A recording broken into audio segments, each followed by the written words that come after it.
सभी दर्शकों को नमस्कार। साथियों, एक बहुत ही बड़ी ब्रेकिंग न्यूज़ निकल कर आ रही है। केंद्र सरकार ने जातिगत जनगणना का निर्णय लिया है 30 अप्रैल को। जी हां, जातिगत जनगणना। आखिर हम आपको बताएंगे जातिगत जनगणना क्या होती है। देखिए, जनगणना होती है कि हमारे देश की कुल आबादी में लोगों की गिनती की जाती है।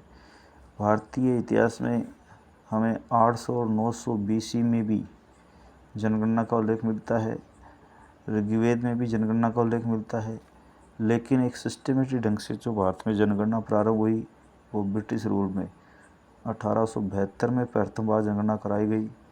उसके बाद में 1881 में से लेकर कंटिन्यू हर 10 वर्ष बाद में हमारे यहाँ जनगणना होती रही है। ब्रिटिश रूल में 1881 से 1931 तक जनगणना में जाति का सर्वे होता रहा और 1951 तक ये जाति के आधार पर जनगणना हो रही थी। लेकिन 1951 में देश में जातिगत जनगणना को बंद कर दिया गया, क्योंकि इससे समाज में कई जाति के आधार पर टकराव पैदा हो रहे थे। अब केंद्र सरकार ने फिर से जातिगत जनगणना कराने का निर्णय लिया है, जो इसी साल सितंबर माह से शुरू हो जाएगी।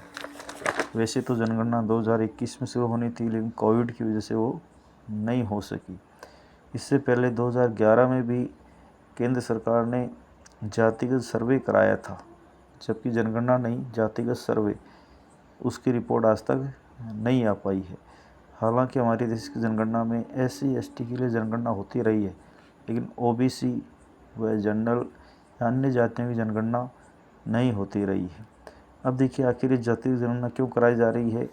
अभी 2 साल से कांग्रेस के जो नेता हैं राहुल गांधी, ये बार बार ये मुद्दा उठा रहे थे कि देश में OBC की संख्या बढ़ रही है, लेकिन OBC को हिसाब से आरक्षण का लाभ या अन्य लाभ नहीं मिल रहे हैं, इसलिए जातिगत जनगणना कराई जाए।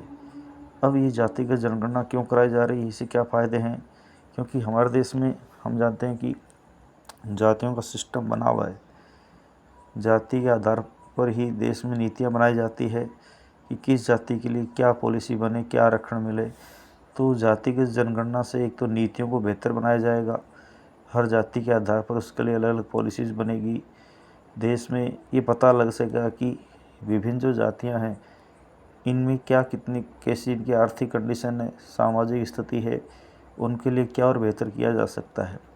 लेकिन इससे नुकसान भी हो सकते हैं, क्योंकि सबसे बड़ा नुकसान है अगर जाति के आधार पर आरक्षण को अगर बढ़ाया जाता है, कम किया जाता है, तो इससे देश में जातिगत टकराव या झगड़े हो सकते हैं।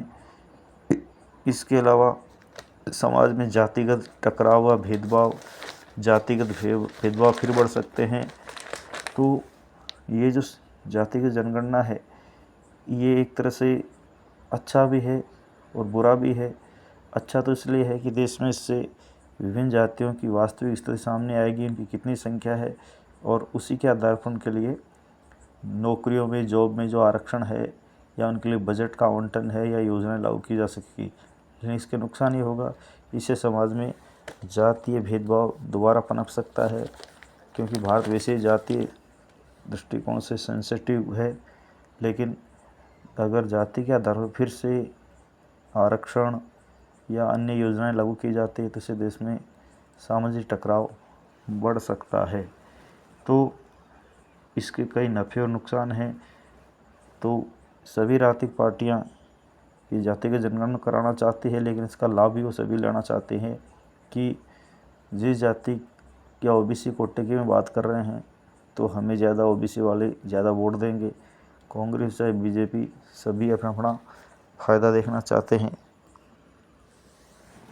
तो आखिर मैं ये बात कहूँगा कि जातिगत जनगणना हो और जाति के आधार पर सरकार ये तय करे कि जिन जातियों को अभी तक सरकार की नीतियों का फ़ायदा नहीं मिला है, नौकरी में उनका प्रतिशत कम है, उनके लिए विशेष नीतियां बनाए। लेकिन साथ साथ सरकार ये भी करे कि जाति के आधार पर समाज में टकराव पैदा